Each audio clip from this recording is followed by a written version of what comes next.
শুক্রবার থেকেই শুরু হচ্ছে ঈদের ছুটি। রাজধানী ছাড়ার প্রস্তুতি নিচ্ছেন ঘরমুখ মানুষ।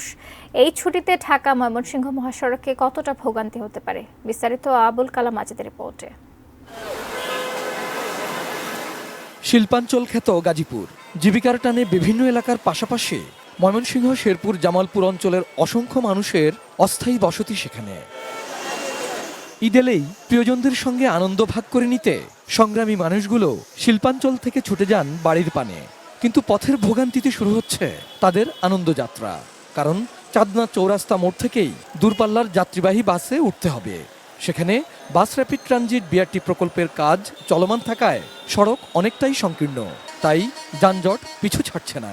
ফ্লাইওভারের কাজ চলছে, যার কারণে এই পরিস্থিতির বেশিরভাগ জামটা লেগে থাকে। ঈদের ওই 2-1 দিন আগে থেকে প্রচুর জাম হয়, রাস্তা সময় লাগে, অনেক সময় লাগে। প্রত্যেকটা পয়েন্টে পয়েন্টে অটোগুলো জাম বাজায়, ওই পয়েন্টে জামটা, ওই পয়েন্টের জামগুলো আপনার এই চৌরাস্তায় এসে পড়ে।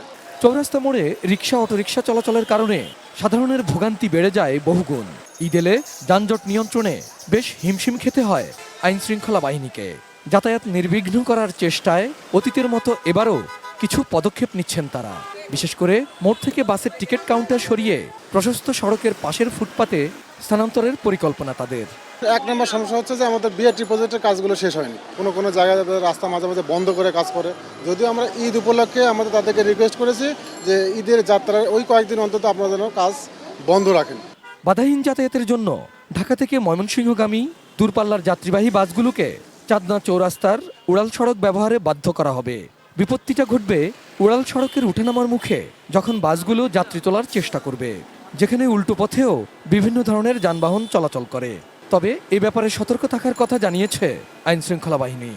আরাম পাবে তারাই যারা ঢাকা থেকে বা দূর থেকে গাজীপুরে ঘুরতে যাবে, কিন্তু গাজীপুরের যে লোকগুলো যাবে তাদের জন্য কষ্ট হবে, তাদের জন্য অবশ্যই কষ্ট হবে, কারণ এখানে আমাদের সুনির্দিষ্ট কোনো টার্মিনাল নাই।